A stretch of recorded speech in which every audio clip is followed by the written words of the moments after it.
We are the 31st of December. This is officially the end of the year. I'm probably gonna post this video starting next year because I won't have time to edit it today. I also wanted to share if I managed to become a full-time content creator like I wanted by 2025. There are things that I wish I'd known before jumping onto this adventure and that I had to learn along the way. And there are a lot of things. So as I am getting ready for tonight, you and I are going to chat. So I have prepared already a bunch of questions, and I'm hoping by doing this video, I'm gonna be able to help you if you want to become a full-time content creator. It's a direction you want to go for. It's also to bring you kind of like the reality, because some people think that once you get started, everything works well and everything. And as someone who's really starting with a small following, I really want to show you and tell you how things went. I'm just gonna put up the bandage here so that like I really don't have any hair in front of me. This skincare routine has been following me since my early 20s and I haven't changed it. I may have added some additional product, but the root of it is still the same because I've got a lot of comments on my skin close to my mid-30s now, and people always tell me that I'm younger than I look. I think it also comes from genetics. Once you know really what your skin needs and you stick to that, I think this is where you can see the results. So by the way, this is not a sponsored video. I'm genuinely sharing because I actually restocked the products and I figured probably make a video about this. Let's start up with the question. But if I am missing any questions or if you want to ask me any question, feel free to let me know in the comment below. First question is, at the start of 2025, what kind of person you thought you would be by the end of the year? I really thought that by the end of 2025, I would have been able to be financially independent. What I mean by becoming a full-time content creator is to be able to sustain myself financially through content creation, through making videos, whether it's a content creator or a UGC creator or as a freelancer. Let's get straight into the point. Was I able? On the paper, yes, because I did have allocated all my time to making content, even if there were periods where I stopped or barely posted content. We will get to that in the video. I would say that the answer to that will be no. I thought by dedicating my time and making videos and creating content, I'll be able to sustain myself financially, and that didn't happen. I ended up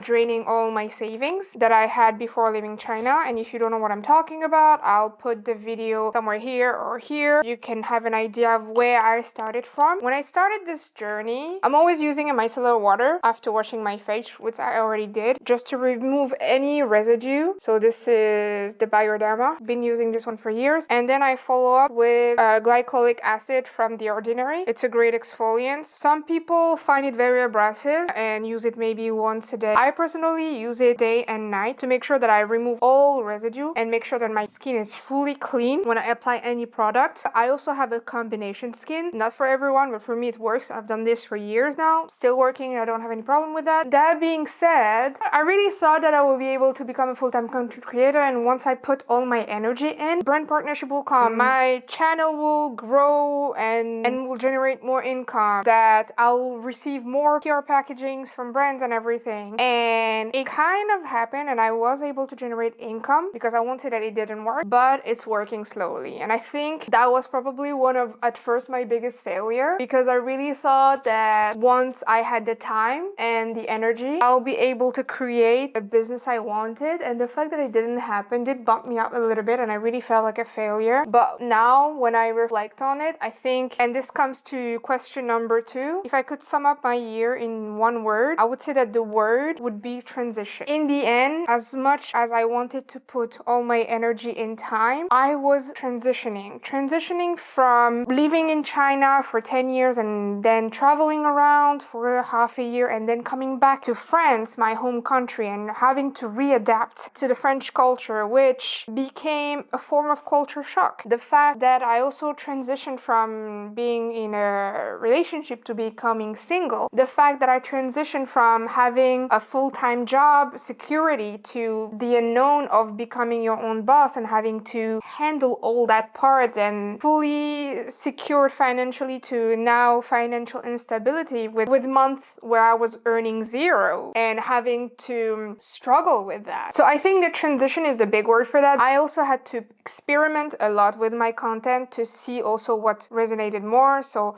the fact that I was also transitioning from trying different format, whether it's on YouTube, TikTok, Instagram, some picked up more than others, but at the same time I wanted to reflect on whether I wanted to go towards that direction. For example, I noticed that on Instagram my Japan content works really well, and I actually doubled my followers because of that kind of content. And also I've managed to get couples viral videos, which never happened. Whereas on YouTube I've been transitioning to adding self-improvement framework into my videos, and less about travel but more about lifestyle, because I was also traveling less after coming back to France. So I didn't want my channel to be fully a travel channel. And also it got me realize that I probably will have to make some shifts in my YouTube channel starting 2026, and I will get onto that in my next video. Now, if you ask me what is my word for 2026, it's going to be expression. Is that I love using words to define my year. Usually I would choose 1 to 3 words, but lately I've been sticking to one word, and I feel like this has been a good drive for the entire year. So next year it's expression. Okay, next is for the newcomers. I can actually answer that question. Why did I want to become a full-time content creator in the first place? We are going to use my hyaluronic acid from The Ordinary. I love the brand The Ordinary, and I've been using them for years. I did see a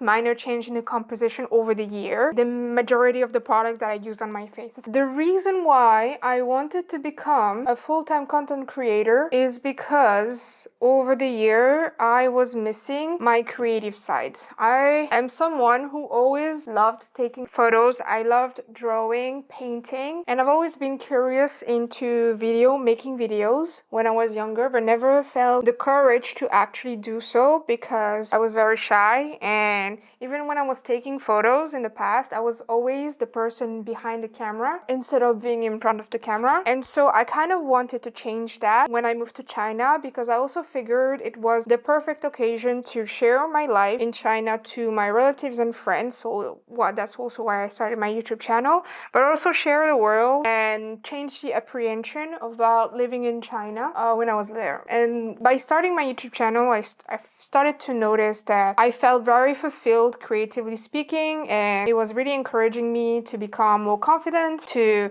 share more, and to become also more creative. So if you look at my channel in general, you can see that I've gone through different phases where I go through vlog style, more cinematic, more educational. So the reason why I wanted to become a full-time content creator is because of the fact that I wanted to become financially independent from becoming creative, something that I never really thought I wanted to do. I was perfectly fine just working in marketing, but then I realized actually working in marketing was not enough for me. And even if I were creative, I wasn't creative enough. So next product is my barrier cream. And in here I just had a little bit. So that's why I wanted basically to become a content creator. I wanted to be financially independent and live up my creativity so that I can basically, as I'm earning more income, I can become more creative and eventually create maybe cinematic style videos. I don't know. I'm still, experimenting and seeing. So next is, what was the first moment you realized that this was harder than expected? That is a great question. Having all this time but not being able to optimize it in a way that can be more productive, because there were phases where I was productive, but there were phases where I just didn't feel like making content, and therefore I was not doing anything. And when you are your own boss, well, you don't have anybody behind you telling you that you gotta get the job done. When I didn't feel like making content, I was simply not making content. And I think that this is where I realized that it was going to be hard. On the top of that, reaching out to brands is hard. As easy as some people make it appear to be to reach out to brands, it's actually very difficult. There was a phase where I was sending 10 emails every day to brands, hoping to get a partnership or a brand deal or even like a PR scented. I got a lot of rejection, like a lot. I would say that probably 1% of everything I've sent got a form of response, not necessarily like a good response, but with all the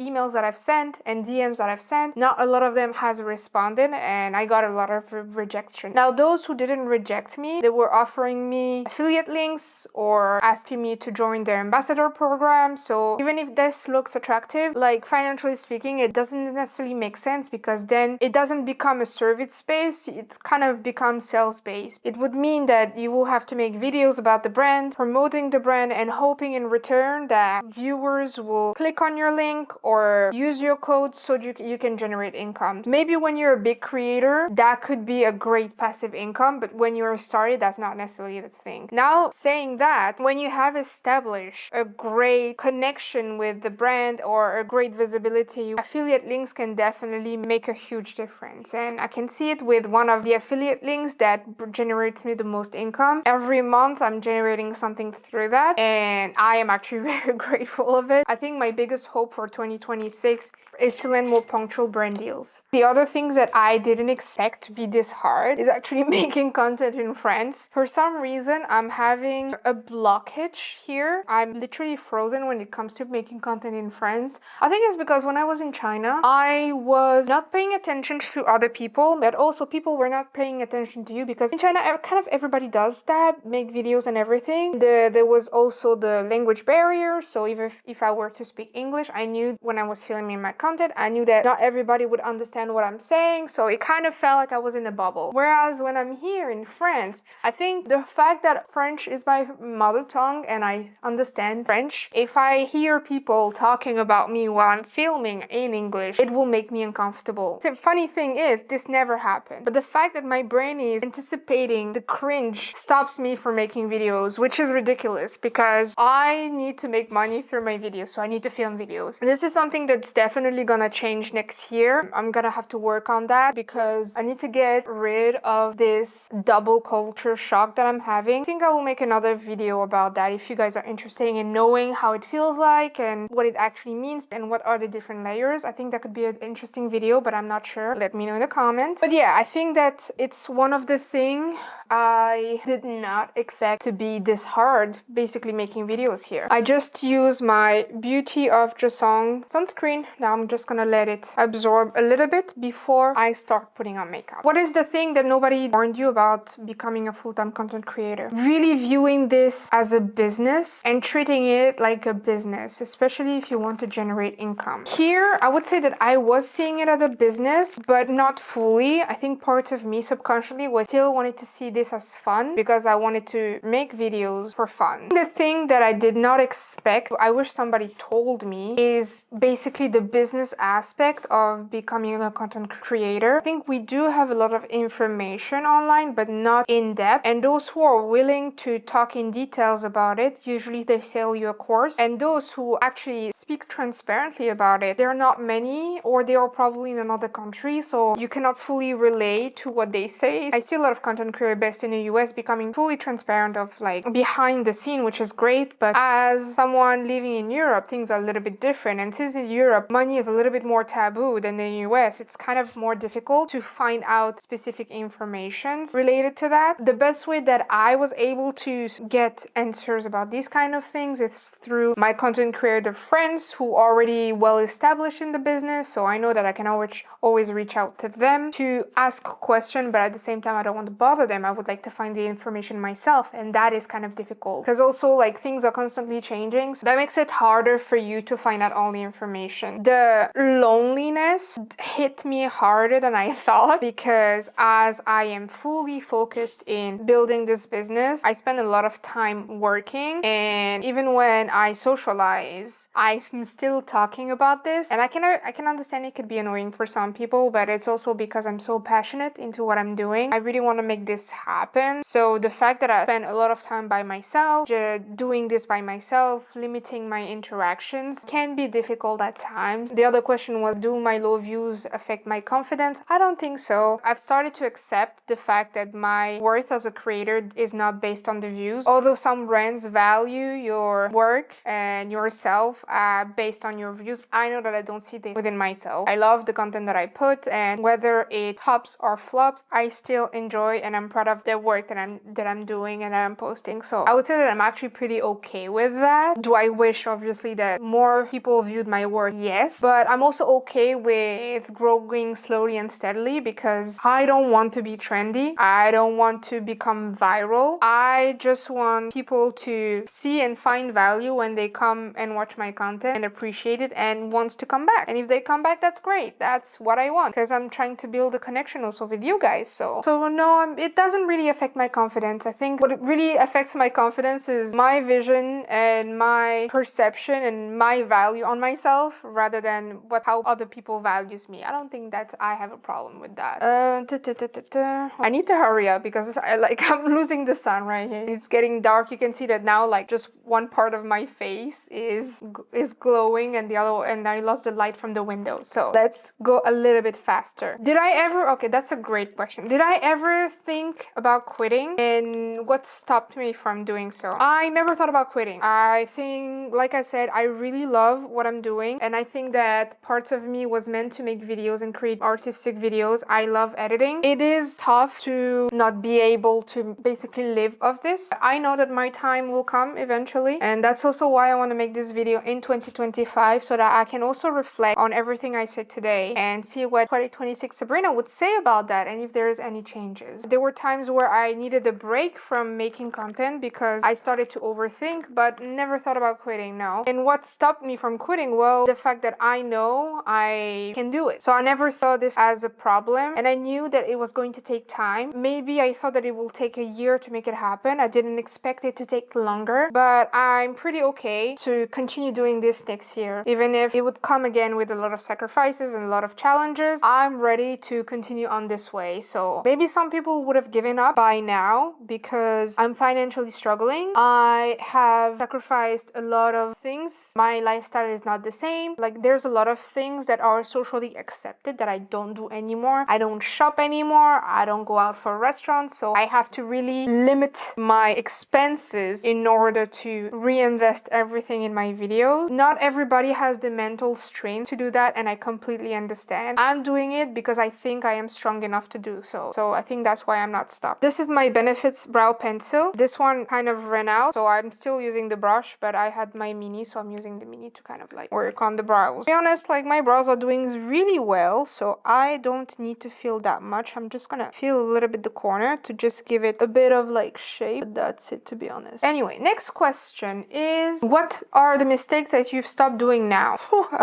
It's hard to say because I think that I'll always keep making mistakes. I stopped making the mistake of overloading myself with work just because I have the time and I think I can do it. Now I have reallocated my days where I can have a filming day, an editing day, a research day, and scripting day, admin day, and imposing myself at least one day off, which I was not doing before, and I had to stop doing that because when you have a lot of time, you tend to work whenever you want, which is also meaning working every day just because you want to. Those are not healthy habits, and I think on the long run it could deceive me. So I stopped not giving myself days off. So at least I have one day off, which is normally Sunday. One thing that I'm actually stopping now is filtering myself in videos and become a bit more expressive. See why I'm using expression for next year, and show more of my personality in videos, so that the videos are not only about what I show around, but also about my experience of being where I am when I'm making the videos. What did 2025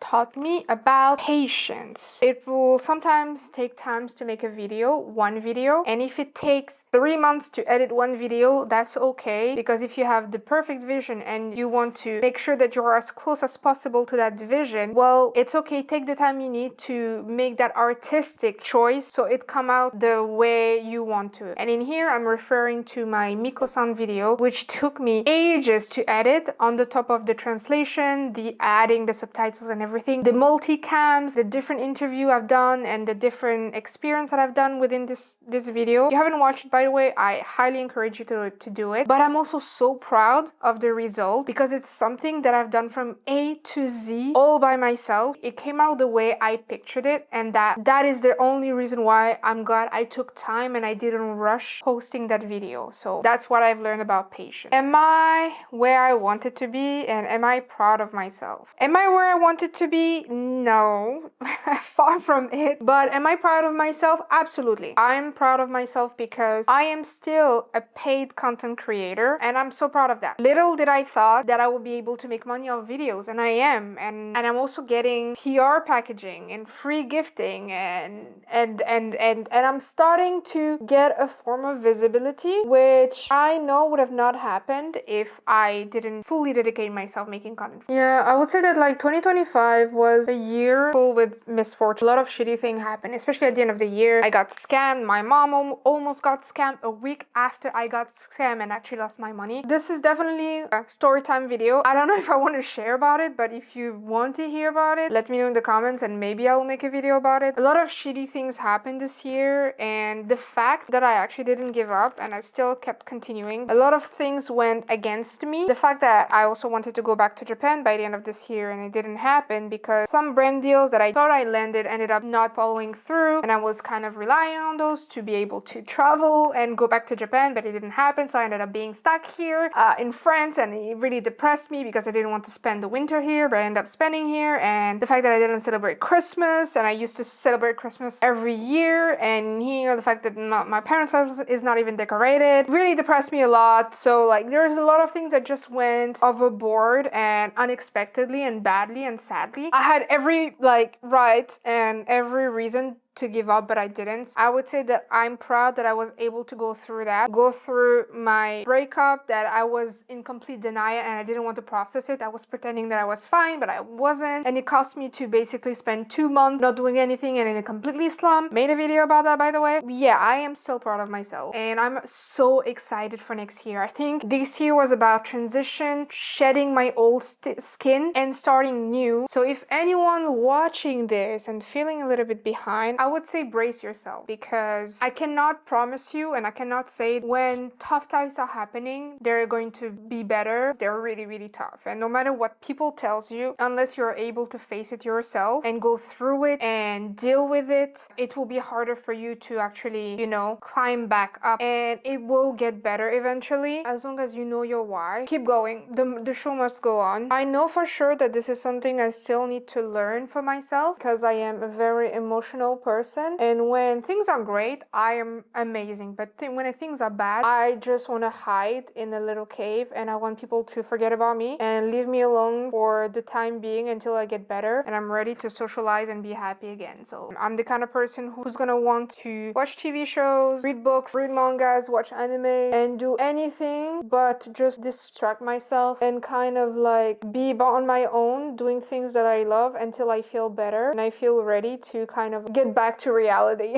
I'm still working on that. It's been an issue of mine for a while. I am aware of my emotion, but my biggest problem is I tend to put words in my emotions instead of feeling them. So this is a long working progress. It gets better at times, but sometimes it doesn't. And so bracing ourselves and knowing that it will get better in the future, and when you reach rock bottom, it cannot go worse than what you're already doing. Don't keep this for yourself. Talk to people you feel comfortable with. I think over time I have learned when is the time to share my feelings and when I should process it on my own for a little bit, and if I'm feeling stuck or I feel like I'm spiraling, this is where I start talking to people to vent it out and let it out. I think the reason why also it got better is because I started to make videos, and now I have learned to also journal myself by making videos. Some people like to write their emotions and their thoughts. I like to share them through videos, except that I don't post them. And maybe I should, but I don't. So I usually make those videos where I share my train of thoughts or I make voice recording, and then I feel better afterwards. Also, don't compare yourself to others. Somebody seems more successful or more ahead than you. It doesn't necessarily mean that you are behind. It's just that you're taking a path that is more suitable to you and it will take more time, but it doesn't necessarily mean that you won't get there. You will get there eventually. It's not a marathon, so you can just walk at your own pace. So that's what I would want to say to anyone who feels behind. Lastly, what kind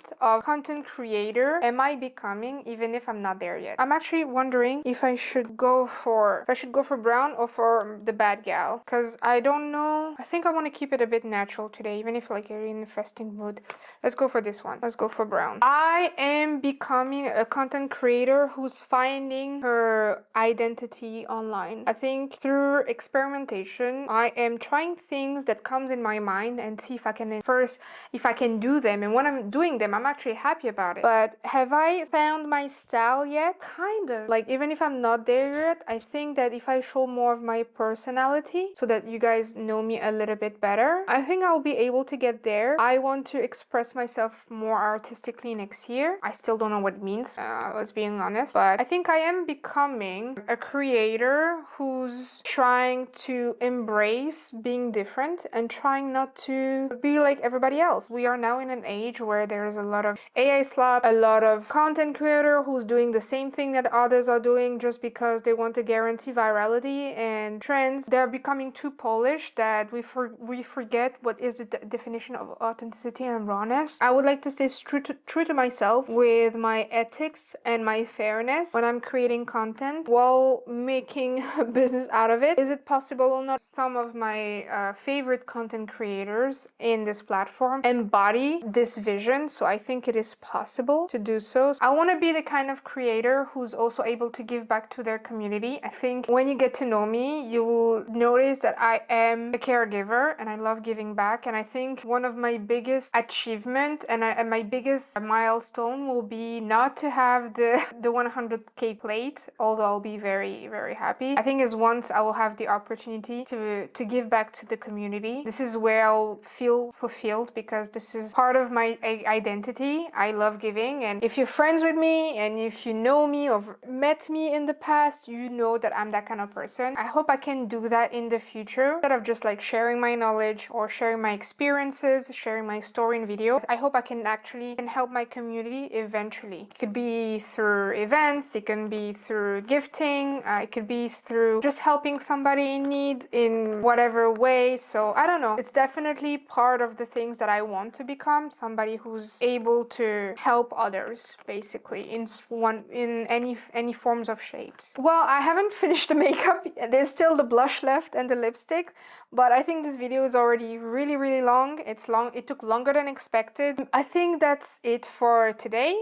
This is a great video to end 2025 and I hope you liked it. Let me know in the comments again if you have any other questions. In the next video, we'll talk about how to make a vision board that works, and I will also share my objectives from 2026. So make sure to hit subscribe and hit on the notification bell so you know when that video is coming out. And then after that video, I will also do a review of my favorites of 2025. As someone who's been focusing on content, there's a lot of things that I do outside of content. I do read a lot, play video games, watch TV shows, and I want to incorporate more of that coming out next year. I want to find a community where I can also talk about this kind of things. I mean, this year I read 78 books, which never happens to me. And the fact that I read so many books, I want to share about my favorites and the ones that I didn't like. And from now on, I want to find also book lovers like me. So if you are a book lover, please let me know because I am still looking for books I can start reading next year. So anyway, thank you so much for watching. I hope that 2025 was a great year. If not, don't worry,